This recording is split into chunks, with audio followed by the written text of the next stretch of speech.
All right. Hey there, everyone. Welcome. We are so happy to have you with us here today. We are just going and getting everybody joined, giving everybody a second to get in and get connected to audio before we get started.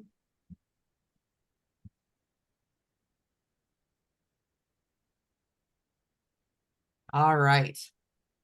Thank you, as I said, for you guys being here. My name is Sarah Lorenzen, and I am an outreach specialist for Oklahoma Money Matters and Ready, Set, Repay, which are two outreach initiatives from the Oklahoma State Regents for Higher Education and the Oklahoma College Assistance Program.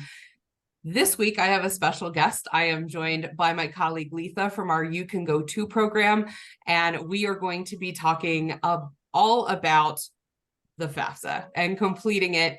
There are some changes coming up, and so we're going to tell you what we know about what's changing. And Letha will talk a little bit more about that. And I also have my lovely colleague Kay on the call who's going to be helping us answer your questions in the chat. So that being said, as everybody's kind of getting in, I'm going to go ahead and get started because I know you're on your lunch hour. We want to make sure we're being mindful of everybody's time. That being said, if you've been on one of these calls before, you know we have a few norms that we ask of you to make sure that it is as good for you guys as it is for us and for everybody who's watching the recording afterwards. If you're comfortable, we would love for you to put your cameras on. We are used to being in classrooms, so we love seeing your faces when we're talking to you. But we understand if you are not in a place where you can, or you just don't feel comfortable, you just rolled out of bed, like it's a-okay if you don't turn your camera on. We are, though, going to ask you to stay muted unless we specifically ask you for questions, not because we don't want to hear from you. We definitely want you to utilize that chat function, but because this is being recorded and we want to make sure that there's not a whole lot of background noise so folks listening to the recording can hear afterwards. We want you to put any questions or comments you have in the chat at any point. Like I said, Kay will be here today in the chat helping answer questions, but we'll also be answering questions at the end. So if you have them, throw them in there as you think about them. We will make sure that they get covered before we get off the call today. One thing I always say on these is we want to make sure that this is a safe space, because when we are talking about money of any kind, it is always a little bit of a hot button topic and people can get kind of emotional about it. So that being said, make sure that we are at all times being respectful of other people's opinions. In our agenda today, we are going to talk a little bit about financial aid and your types of aid that you can expect when you apply for financial aid. We're talking a little bit about the FSA ID and why that is important to have. We're also going to talk about FAFSA, some of the things that are changing and some of the things that aren't. And we're going to talk about places to look for scholarships. So if that FAFSA comes back and it maybe isn't funding quite as much as you'd hoped, some places that you can look to get extra funding for your school. All right. And if you have ever been on one of these calls before, you also know that I always want to know who's in attendance, because that definitely helps us figure out who we're talking to.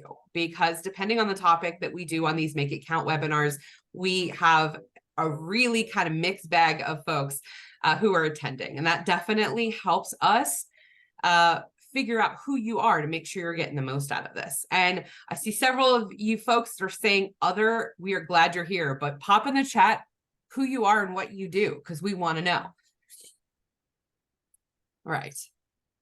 Got a few people who haven't responded yet, so we're giving you guys just a minute.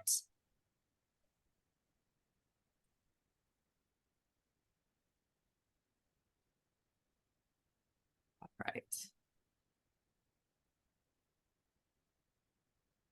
All right, we'll give you just another couple of seconds to respond.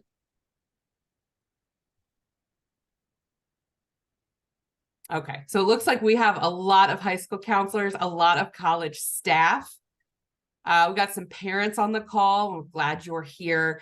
And we've got just lots of folks that are helping students, which is great. We are so glad that you guys are here. I'm going to go ahead and end that poll. And there's your results if you're wondering who else is on the call with you. All right. Now, I have another question for everybody that I need you to respond. So who's filled out a FAFSA before?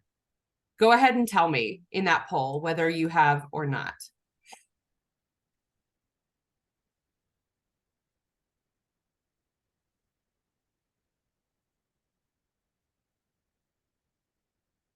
All right.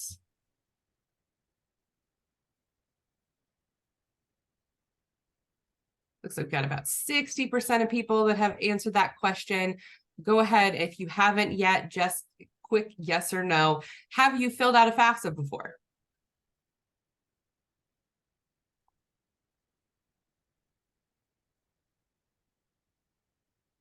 All right, we'll give you guys just another moment.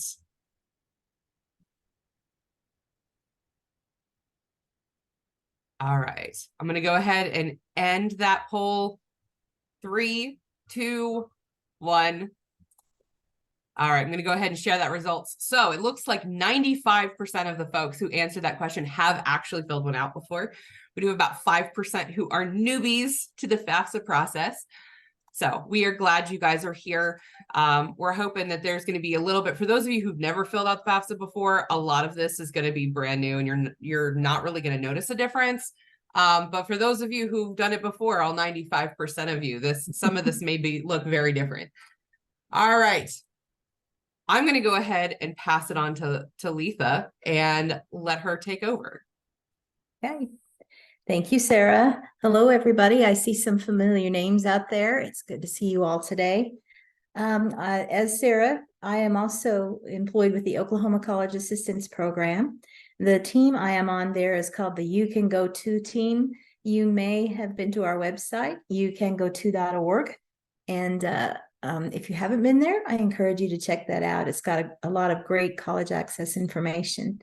I'm so glad that Sarah put that poll question up there about who had completed a FAFSA, because there's going to be some major changes coming, which I'm sure you've already heard of, a lot of them, but this helps me know how much to focus on actual changes from this current FAFSA to the one that's coming out later. Basically, just I know there's a lot of knowledgeable people on here, so we'll go through the basics very quickly.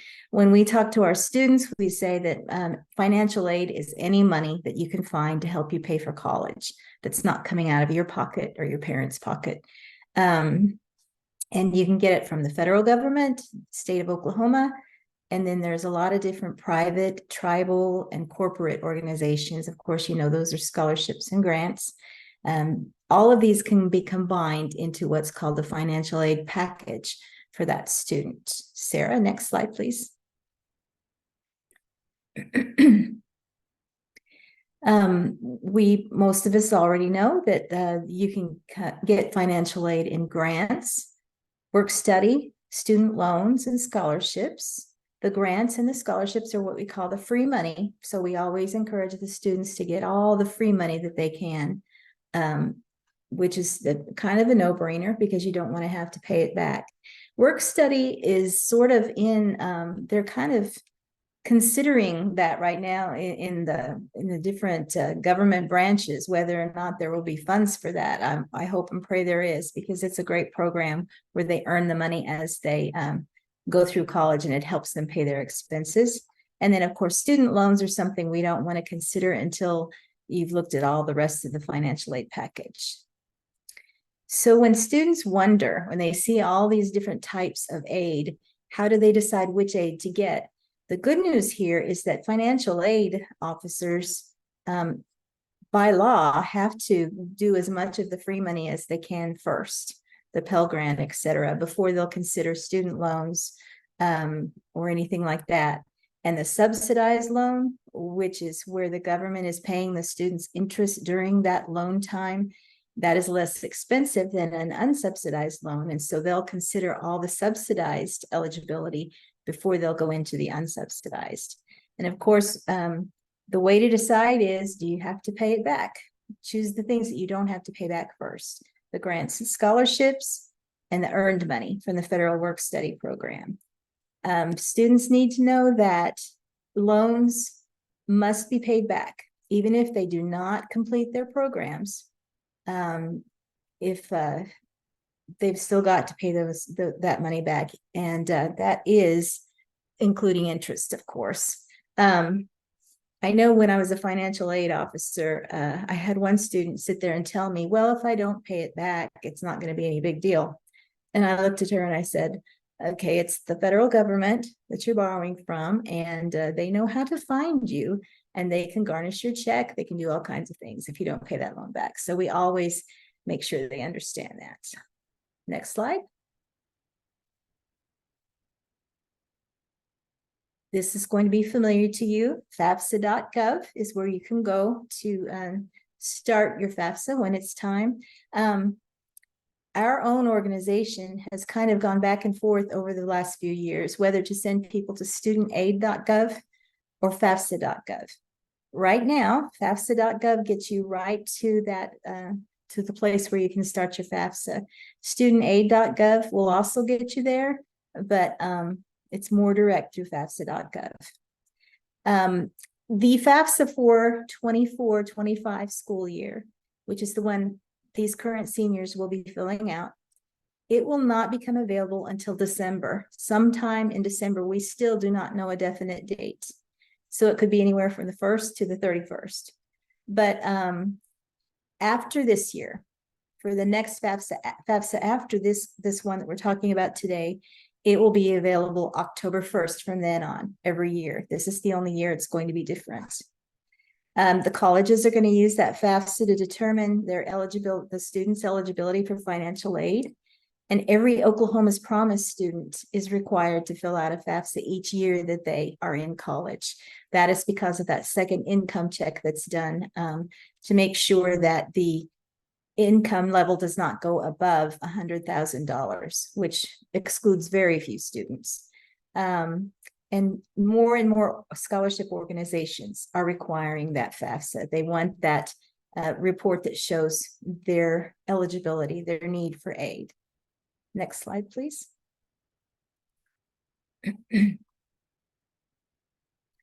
All right. There's no way I'm going to go through every change today because we really don't have the time to do that. But the significant changes, and the government is calling this the Better FAFSA. They have a registered trade brand for this. They say better because there's going to be a whole lot of less questions. Everything is going to be more streamlined and automated. And so the things that they get from different information that is brought into the FAFSA will answer a lot of those questions that had to be answered separately before. There's no more safe key. For those of you who have worked with students and parents who possibly a parent does not have a social security number, or whether they have to be there after the fact and not with the student when they're doing their FAFSA, that parent has always needed a save key to get into that student's FAFSA.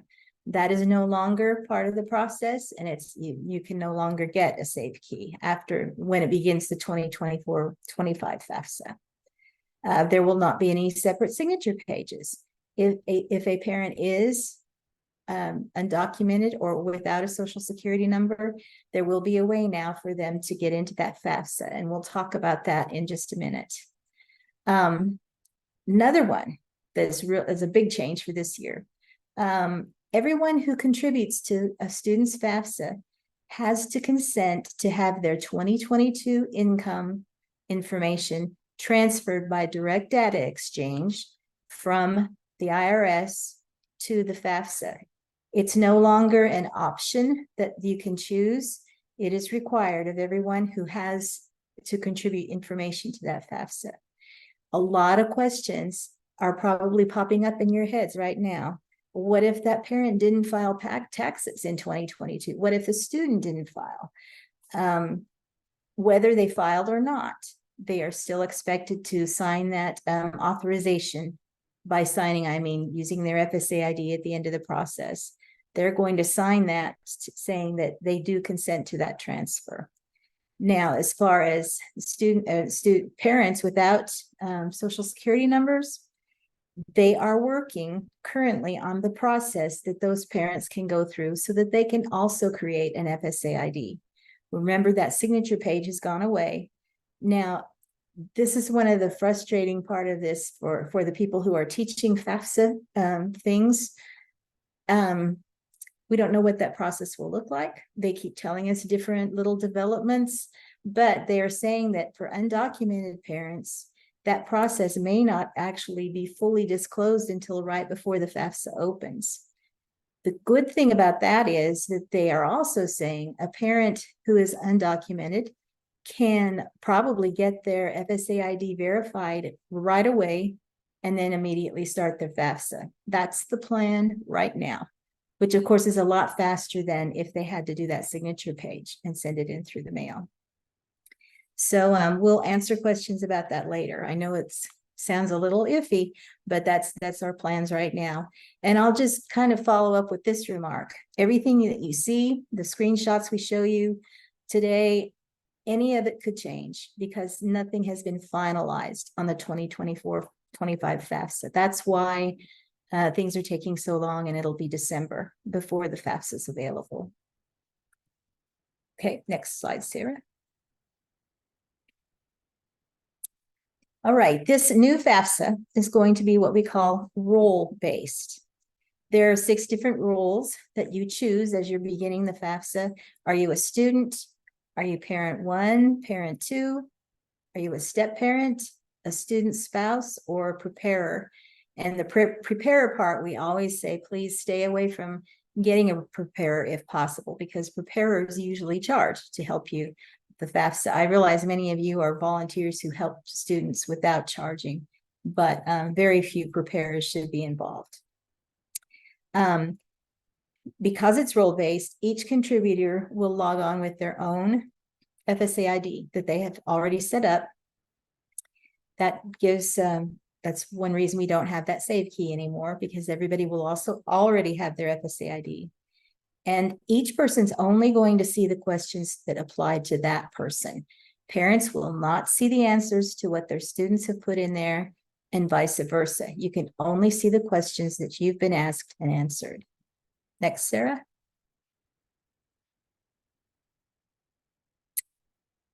So as far as FSA ID goes, you know, who has to get one? How do we do this? If you're a dependent student, which most high school seniors are, one or both of your parents are going to need to contribute their own information. Now, we'll go into who needs an FSA ID here in just a second. Once you've completed your part of the FAFSA, whoever you are, another contributor can then submit their portion of it using their own FSA ID to get into their questions. And all required contributors are required to have their portions completed and signed before a student can be eligible for federal aid. So it's important, the timeliness is important, and you can see now that it's divided up a little bit more. Next slide, please. The FSA ID is something you're all familiar with, but it is even more critical now than ever because of the way the FAFSA is designed. Every contributor needs to create their own separate FSA ID, Federal Student Aid Identification. It's a username and password that's used to access and sign the FAFSA. Now, it's always been this way that the PII, personal identifying information on that FSA ID that you use to set it up, it has always gone through a match with Social Security, other agencies, and it can take from 2 to 3 days for that process to go all the way through. Well, in the past, it's students and parents have often created their FSA ID when they start their FAFSA, and then they jump right in. But you may have noticed in the last couple of years that parents especially have had trouble completing and signing that FAFSA if they created that FSA ID that same day. And so it's a given fact that it's going to take 2 to 3 days for that FSA ID to be verified. And you need to have that verified in order to complete that FAFSA. It is possible to do the FSA ID creation and the FAFSA on the same day, but it will not be complete. It will not process until all of the FSA IDs have been verified and everything's been put through. We are saying, in the green print here, you see a word of advice. All students and parents with a Social Security number should create their FSA IDs before December 1st or by the end of November. That way, if the FAFSA opens early in December, you've got that FSA ID done and verified, and you can go on with things. Next slide.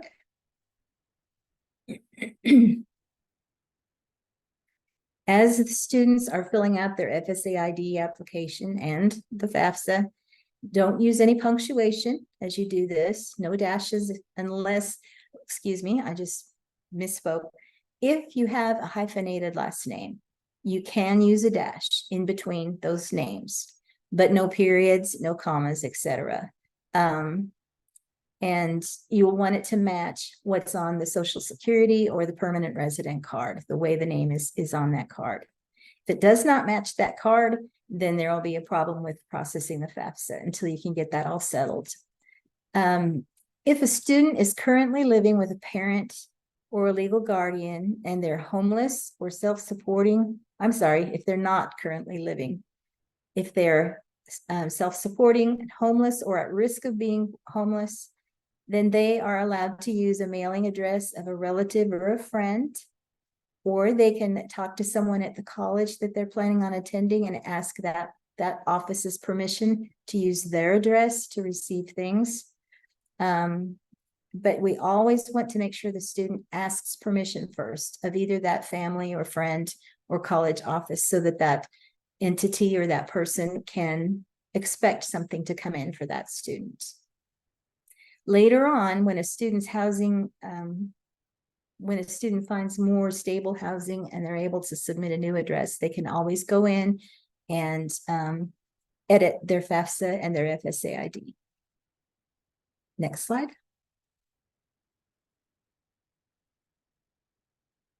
One other thing that's critical now, coming up here soon, is that the students and the parents need to know how the other person set up their FSA ID. They don't need the FSA ID itself, but they need to know the exact spelling of the full name that that parent submitted and the student submitted.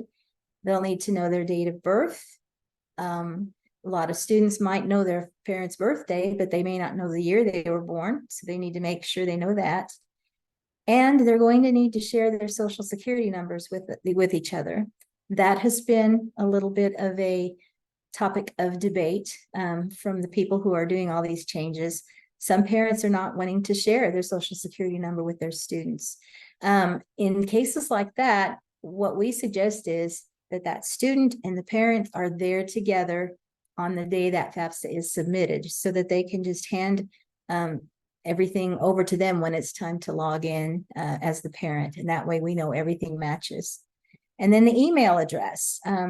We have been told that the email address can be different than what is used on the FSA ID, but the best process would probably be to make sure that student knows the address that was used on the FSA ID. Make sure that the information matches. The reason all this is important is because the student is going to be putting in the parents' names and all this, and then the federal student aid is going to match what they put in to make sure that that parent has an FSA ID. So that's what it's all about. Okay, next slide. Once the student has completed their portion of the FAFSA, then they will be asked to send an invitation to the parent, to one or both parents. Now, something that I'll just kind of fine point here.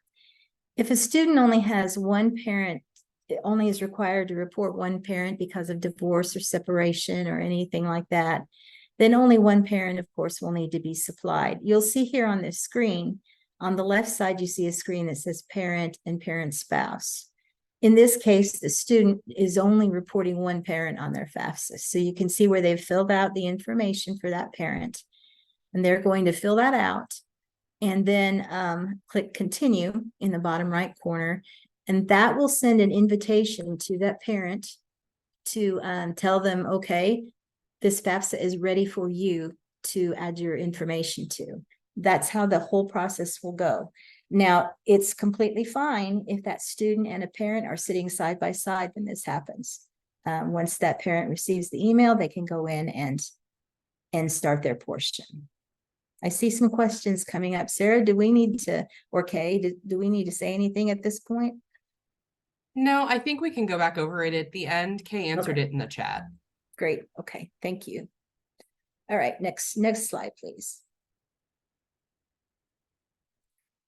This is the part where we always have to get into the nitty gritty on how many parents need to participate in this FAFSA. Of course, if the parents are married or living together and they're the biological or adoptive parents, both will need to contribute their information and may or may not need an FSA ID. I'll fine point that in a minute. So this has changed a little bit from your last FAFSA that you helped with. They're going to ask for the income information for the parent who provided the most financial support over the last 12 months. You might recall that on this current FAFSA, it was the parent who you lived with most over the last 12 months. That has changed. And so for 24, 25, they're going to want the income from the parent who provided the most support. And if that student's not sure who provided the most support, and if the parents can't agree on that, it should be the parent with the higher income. That's the guidance that Federal Student Aid is handing down right now at this point.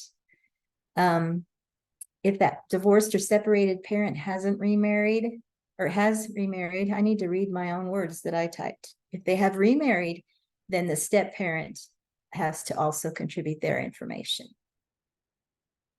Okay, next slide.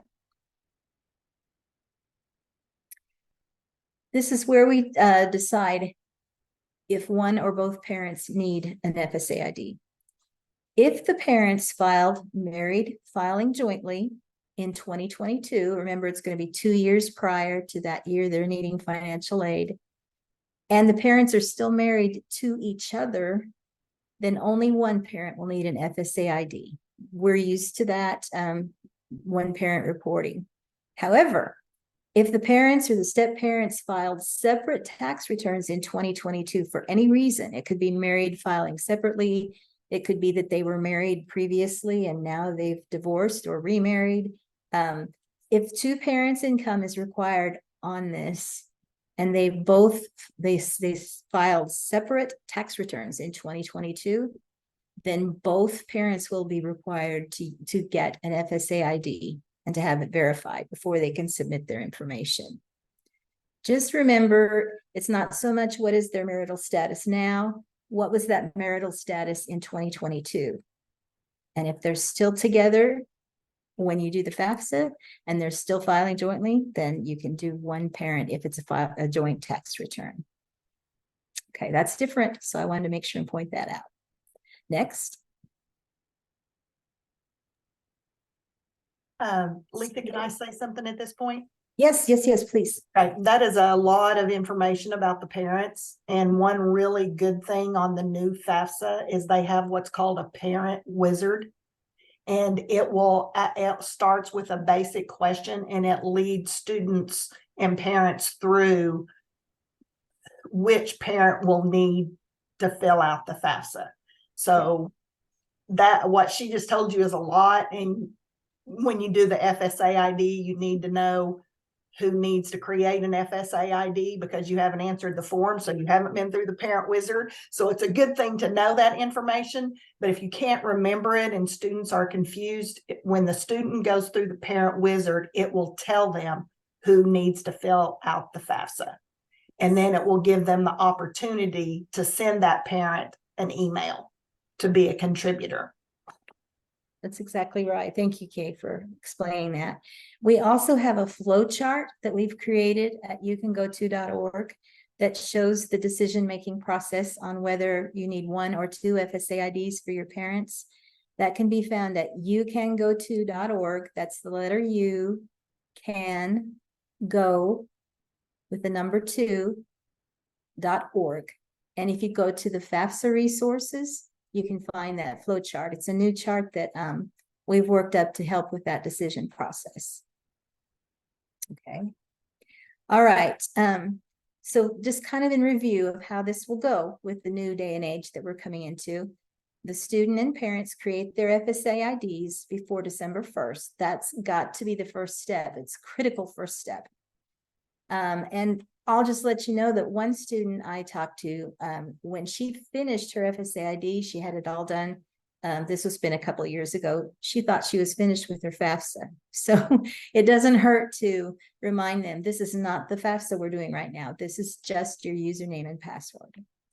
All righty. The parents have to or need to share their legal name, date of birth, social security number, and email with the student so they can be invited to share their information. All that information is necessary for the invitation to be matched and processed. The student completes their portion of the FAFSA. We have been told that parents can start the application first, but from what we know so far, it looks like it will be a smoother process if the student starts the application first. They will start it, and then they'll invite the other participants to contribute their information. And then once all of that information has been provided and signed with verified FSA IDs, the FAFSA will be processed. And so the things that are going to go quicker are the tax information being transferred. That's all going to be very automatic. You won't see it. It'll all be in the background. And also no more signature pages, different things like that are going to make the process smoother, less questions. But it's important to have things set up in advance for this all to happen quickly.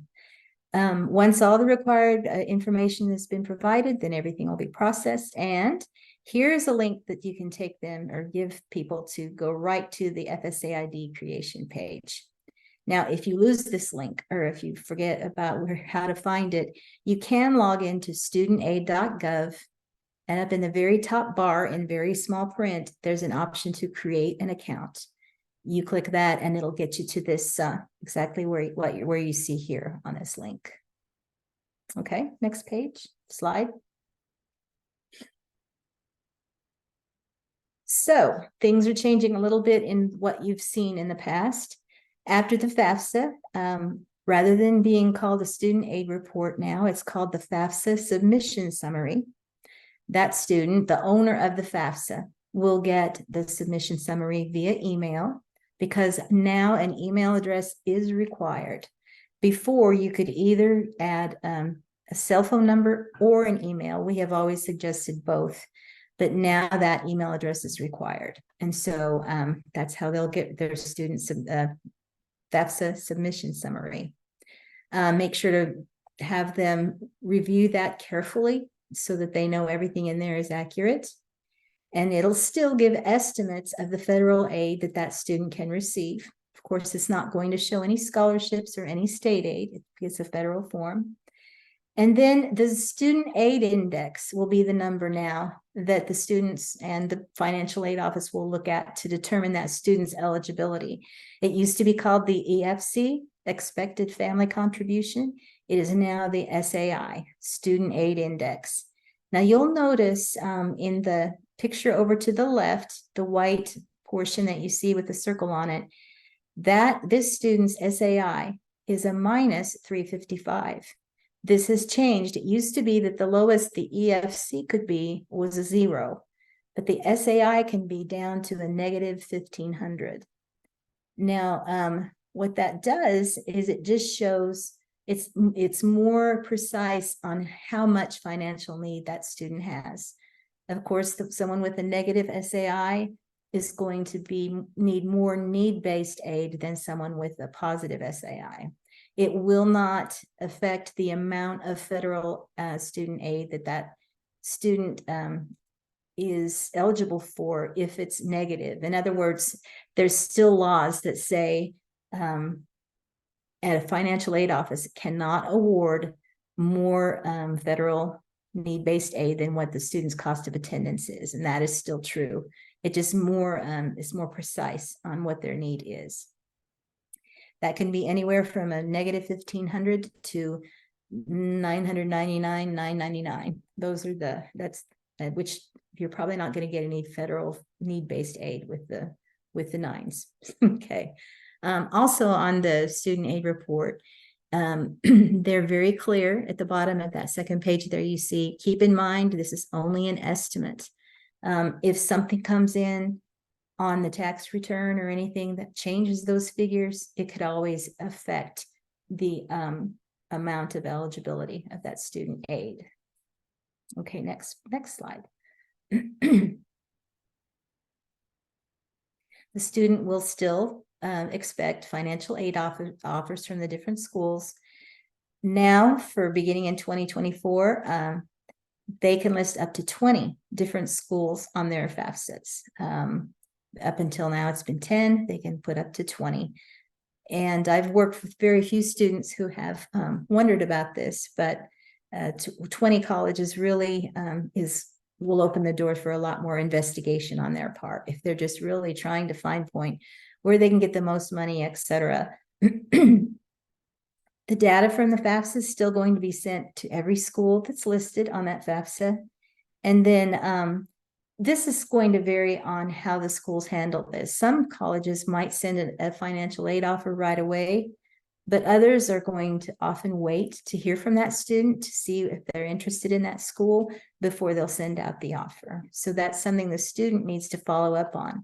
If they see have a school that they're very interested in and they haven't heard anything from that school within 3 to 4 weeks after they submit their FAFSA, then they should contact the financial aid office at that college and ask about their offer. Next slide. This is not by any means what you might see exactly as a financial aid offer. And this is from OCAP University, which of course is a fictitious school. But there is still going to show that breakdown, the cost of attendance for 1 year of college at that school. It'll show the free and earned money that's available to that student. And you'll notice this is broken down by semester. If a school has trimesters or a different setup, then it'll be the way that school is set up in their office. And then we have the student loans. And of course, we always tell students, if you must borrow student loans, only borrow what is necessary after you have seen what the other forms of aid are that are going to pay. Now, I believe it's a requirement now, a legal requirement, that colleges do need to show any gap between the cost of attendance and the amount of aid that students are scheduled to receive. And so down in the green square, you see that student would still have a balance of $1,852 to pay. Not uncommon, as I'm sure you're aware. So we're going to talk a little bit about different ways to try to pay that or to get that taken care of. Over in the right-hand column of this sheet, you'll see that if they've got other financing options, what do you do if that gap is there? What are things you can do to help pay for that? And so there's some advice over there. And then every award letter is going to have a deadline set on it somewhere that says to accept or decline any of this aid, you need to have it returned to our office by such a date. So oftentimes it's going to be a March or April deadline if they're applying in the fall. Okay, next slide.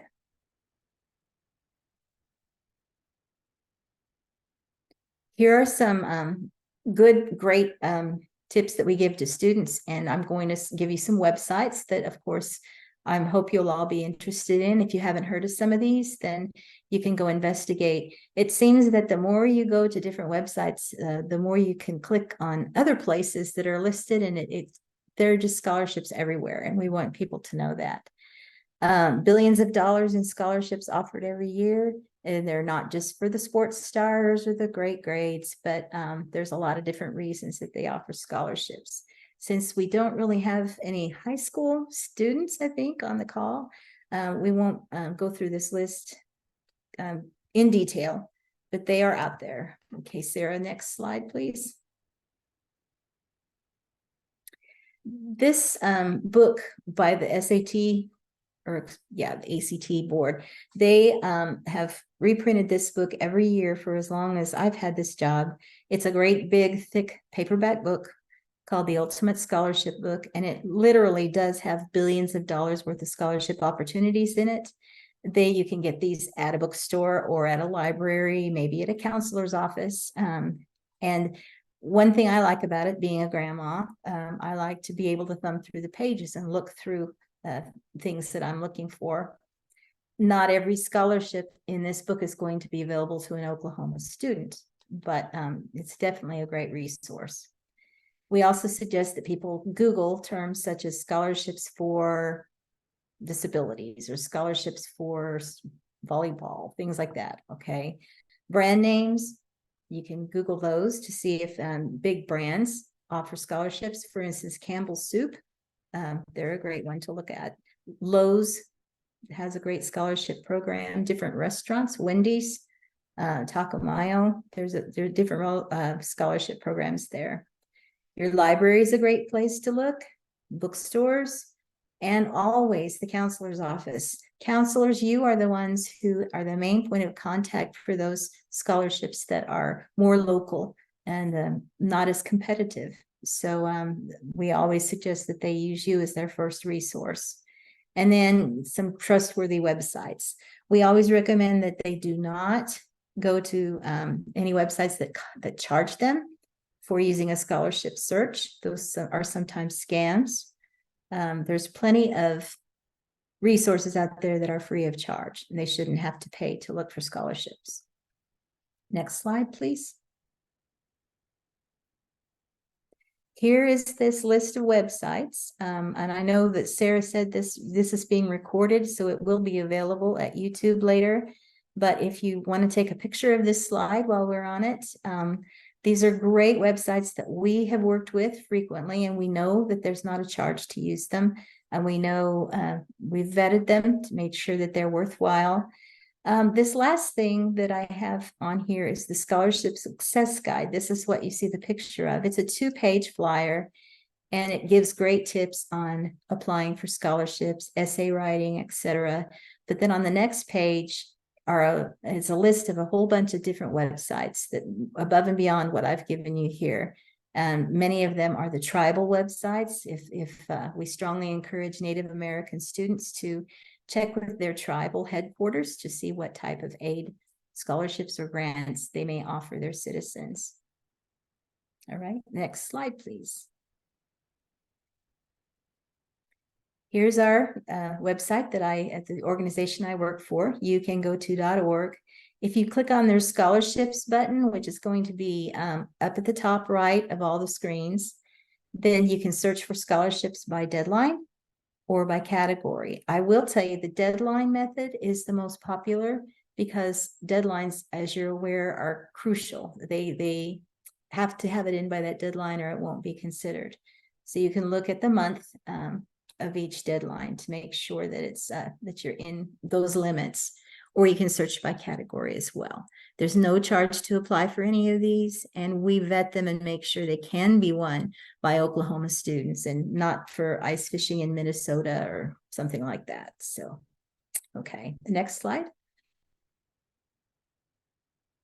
If you go to search by month at youcangoto.org, you'll see for September, you're going to see a list of usually up to 10 scholarships that are being offered throughout the month. Details on the requirements for the scholarship, how much it will pay, etc. But then you always, if you're on a month's page, you want to always scroll down to the very bottom of below all this other text that you see on the left, and you'll see an additional scholarship table that has a whole lot more scholarship opportunities. This is the whole table for September because September is not one of the busiest months for scholarship deadlines. But each of these scholarships in this table is a live link that will take you right to that scholarship application, and students can find quickly whether or not they would qualify for that scholarship. Next screen, please. Most of you are probably also familiar with okcollegestart.org. That's a very popular website here in Oklahoma because many students do their ICAP requirements on this program.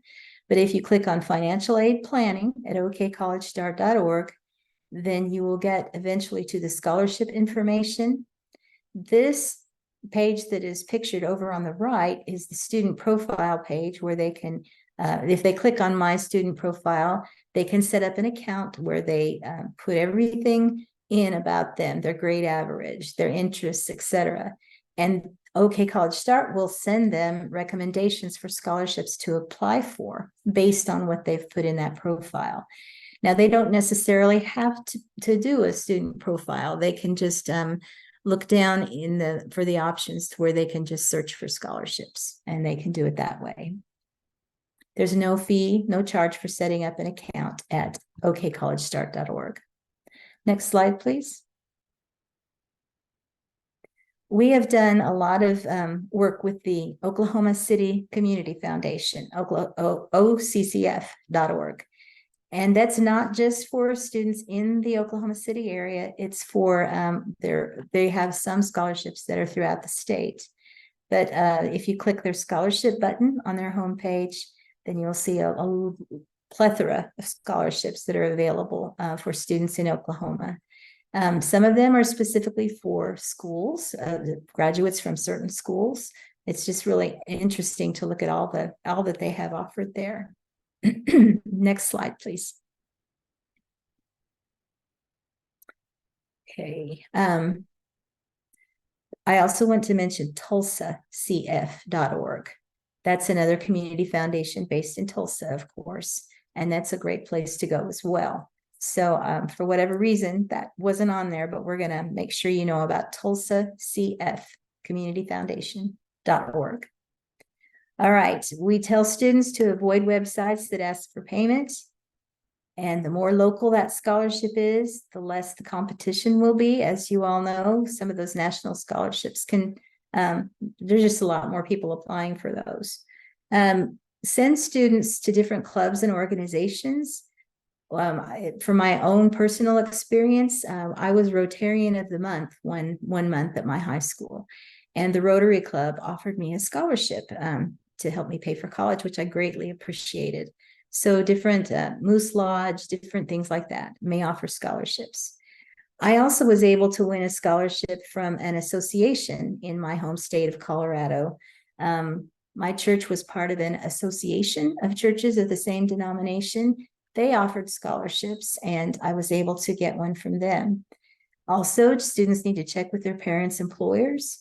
By the way, the 2 scholarships I had just mentioned that I got were the only ones I got. If I'd known then what I know now, I would have investigated more. Of course, back in my day when I was in college, and I'm not going to tell you how many years ago that was, but back in my day, I don't know if there were even that many scholarships available. But students need to know that there's a lot of different options for them out there. Deadlines are critical. If you don't get them in by the deadline, then you miss the scholarship. And we always tell students, please don't avoid those essays. More and more scholarship applications are requiring essays. That student isn't on their own. They can always ask for help, ask for someone to proofread their essay, because by avoiding a scholarship application because it has an essay, they are, number one, they're not taking advantage of the money they could get, but if they think about it this way, there are probably other people who are declining to do that because it's an essay. So there's less competition for that student if they want to apply. Thank you, Sarah. You're okay. You can move on. All righty. There may be a payment plan necessary. If that student has an award letter and there's a gap and they're going to need to pay a balance, there may be a plan necessary. We know that sounds very unpleasant, but of course, parents may also want to help with this. It's much less expensive to make a payment as you go regularly to the school, if it's possible, than to borrow extra money that has to be paid back later with interest. So if at all possible, make that payment plan.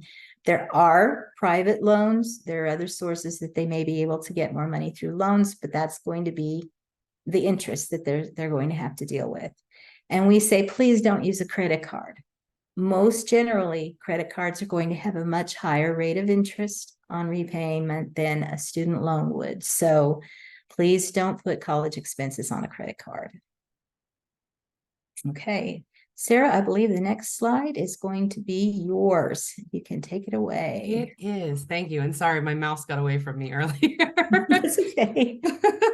All right. So thank you so much for all that information, Letha. I know that was a lot, but we're going to kind of sum up this last piece that we discussed. We talked about the scholarships. At OKMM, if you have ever attended one of our Smart Student Loan Borrowing presentations, we love this graphic. And this is the graphic that I wish when I was 18 that someone had sat me down and explained that this was like the right way, the smart way to pay for college.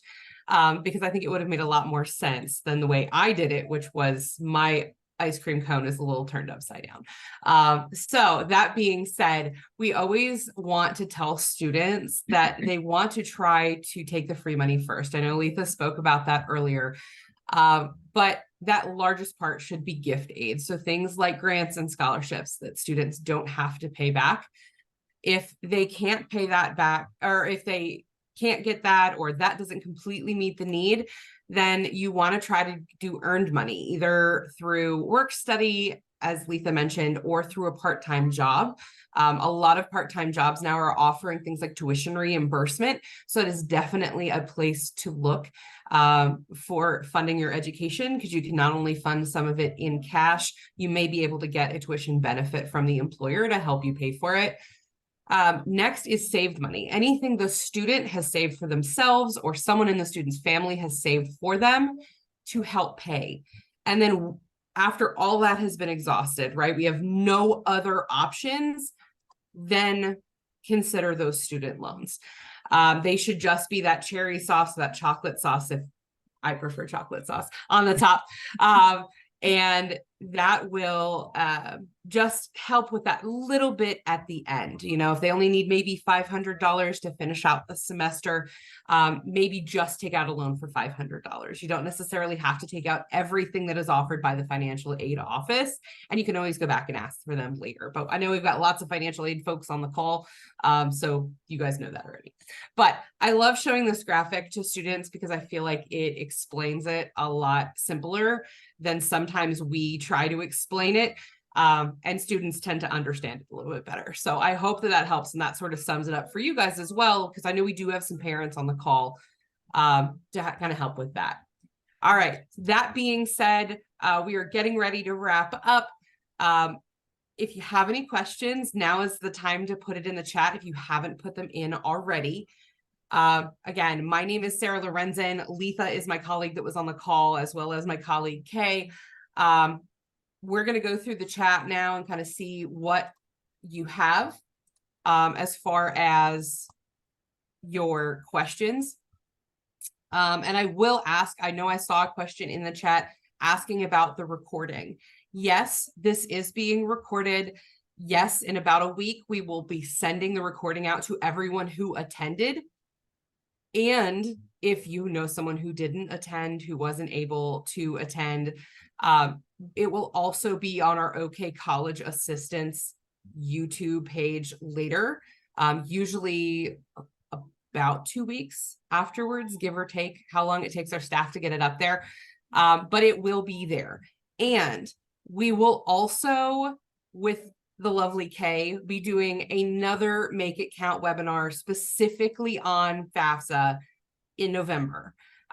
We will be doing all the information that we learned between now and then. We'll be doing a more updated version, and it will be just about the Better FAFSA, the entire thing. So I just want to put that out there. Make sure that you keep an eye on our oklahomamoneymatters.org page news section. As well as you can check our social media. And if you're on the OCAP mailing lists, which I know a lot of you are, that'll come out about a week before the webinar, which is always the third Tuesday of every month. All right, so I'm going to go ahead and ask these questions that we had in the chat. And I'm going to leave the recording on because I know that I've got a lot of people who will want to watch this later on YouTube, and I want to make sure that you have all your questions. So if you need to jump off, you are welcome to, but if you want to stay around for questions, you are also welcome to do that. Okay, so the question we had in the chat, the first one was for non-Social Security number having parents due to their immigration status. How does it work as far as getting whether they have an FSA or ID or not? Ken, you answered this in the chat. Would you like to answer this one on air? Yes, I think what they were referring to was, how do they, let me go back to that question and read it again so I can. It says for non-SSA parents due to their immigration, how does that work? And we were talking about them putting in their social security number or the student filling out the parent's information. And this new FAFSA is intuitive. And whenever the student is filling out the parent part of it, where it says, who are your parents? We need to send them an invitation.